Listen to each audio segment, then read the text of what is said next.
start with count 3, the vehicular homicide. Sentence you to 15 years in the Department of Corrections.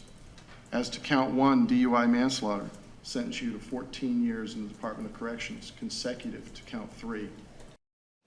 29 years in prison, 1 year probation, a permanently revoked driver's license, and $14,600 in fines. That's Cassandra Smith's punishment for drunkenly taking a life on a Florida roadside. 23-year-old Christopher Taylor was hit and killed by Smith during a traffic stop in November of 2022. Deputy Taylor was performing a routine traffic stop off I-75 when Smith flew across 3 lanes in a rented car and directly into the young man in uniform. When Smith was arrested, her blood alcohol level was more than 3 times the legal limit. She spoke today just before hearing her sentence, and she recounted the horrific moment that she said has filled her with regret. Literally anything to go back to before the night of November 22nd, 2022, to bring Christopher back to the arms of his loved ones and make these families whole again. But unfortunately, life doesn't work like that. The image of him laying there prostrate, looking so serene, will forever be seared on my mind and in my soul, inescapable even in dreamland. This terrible accident has taught me the true meaning of heartache. It's overwhelming, unrelenting, and inescapable torture felt palpably throughout my whole body, like knives literally tearing into my flesh. That statement is in sharp contrast to Smith's behavior immediately after the accident, especially since Smith and her defense team said she deserves a second chance at life after prison and asked for only 12 years. The state and Christopher Taylor's father made it clear 12 years was not enough time for the traumatic loss of a son, a fiancé, and a brother in blue. I walked in the room and Chris is laying there. His eyes are open, and they're open weird. And I said, Chris, get up. Christopher, get up. There's people to help. And when I touched his forehead, it was ice cold. And there's blood coming out of his eyes and his nose and his ears. I said, Christopher, get up. I fell to the floor. And I said, God, no, take me, not him.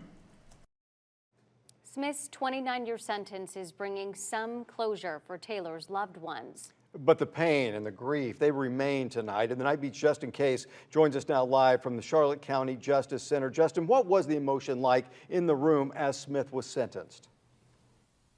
It was solemn, and friends and family gathered quickly after that out in the hallway outside the courtroom, and we could hear them reflecting on what the judge said. We spoke with Christopher Taylor's own mother, who fought back the tears and shared with us a message that she would share with her son tonight if she could.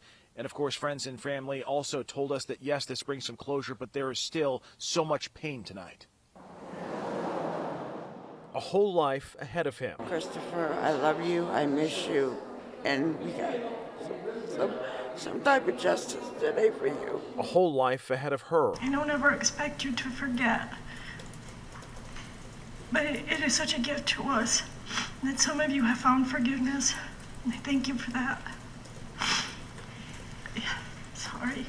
2 lives, 2 families forever changed because of one decision. To continue to speed up for the crash to happen at all is just ridiculous. Drinking and driving is ridiculous. Over 3 times the legal limit is ridiculous. So all of these are hard. There's no winners or losers in any of these. 2 families are destroyed. Nearly 3 decades locked in a cell does nothing to bring back their loved one. Never forget my son, Deputy Christopher Taylor. Charlotte County Sheriff's Office, badge number 3624. I hope your buzz was worth it. You killed not only my son that day, you killed me. The wounds are still fresh even after more than a year's time. On November 23rd at 1:30 a.m., I received a phone call that would forever change my life. I never thought I'd have to attend his funeral just a few days after he turned 23. But it does, in a way, end a painful chapter, inviting a small sense of closure along with it. And I wish he was still here, but I know he's with the Lord. and that's very important to me.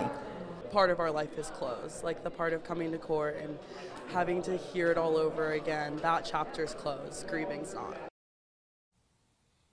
And I did reach out to a local attorney who we rely on his insight into legal matters like this, and he pointed my attention to Florida's 85% rule. He said inmates in the state of Florida are required to complete at least, at a minimum, 85% of their sentence. So in the case of Cassandra Smith, she will have to, at a minimum, complete close to 25 years behind bars, and if she completes her full sentence, that means she will spend the next 29 years of her life locked in a cell. On the Night Beat, Justin Case, Wink News.